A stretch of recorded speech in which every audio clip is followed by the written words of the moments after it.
നമ്മുടെ ജീവിതത്തിൽ നമ്മുടെ സ്പേസ് അല്ലെന്നുണ്ടെങ്കിൽ സമൂഹത്തിലേക്കുള്ള നമ്മുടെ സ്പേസ് ഇല്ലായ്മ ചെയ്ത് അല്ലെന്നുണ്ടെങ്കിൽ നമ്മളെ ഒരുപാട് മനസമാധാനം കെടുത്തുന്ന സ്വൈര്യമായിട്ട് ജീവിക്കാൻ സമ്മതിക്കാത്ത എന്ന് പറഞ്ഞാൽ നമ്മുടെ ഇഷ്ടങ്ങൾക്കനുസരിച്ച് നമുക്ക് ജീവിക്കാൻ പറ്റത്തല്ല ഒരു ടോർച്ചറിങ് രീതിയിൽ നമ്മളെ പ്രഷറൈസ് ചെയ്യുന്ന ആൾക്കാരെ ഒന്നും നമ്മുടെ ജീവിതത്തിൽ ഒരിക്കലും കൊണ്ടുവരുത്.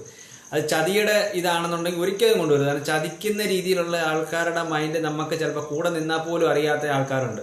അപ്പോൾ അവരെയൊക്കെ കുറച്ചൊക്കെ അറിഞ്ഞു കഴിഞ്ഞാൽ കുറച്ച് നമ്മളെ ചതിക്കുവാണ് എന്നൊക്കെ അറിഞ്ഞു കഴിഞ്ഞാൽ പുറത്തുനിന്ന് കുത്തുന്ന ആൾക്കാരാണ്, നമ്മുടെ ഉള്ളിലുള്ള ആൾക്കാർ തന്നെയാണ് വെളിയിൽ നിന്നുള്ള ശത്രുക്കളെക്കാട്ടിലും കൂടുതൽ നമ്മളെ ടോർച്ചർ ചെയ്യുന്നതെന്ന് അറിഞ്ഞു കഴിഞ്ഞാൽ, അല്ലെങ്കിൽ നമ്മുടെ ഏറ്റവും അടുത്ത റിലേറ്റീവ് ആണെങ്കിൽ അല്ലെങ്കിൽ അത്ര അടുത്ത എന്ത് തരം സ്നേഹബന്ധമാണെങ്കിലും അത് ഒഴിവാക്കുന്നത് തന്നെയാണ് എല്ലാവർക്കും നല്ലത്.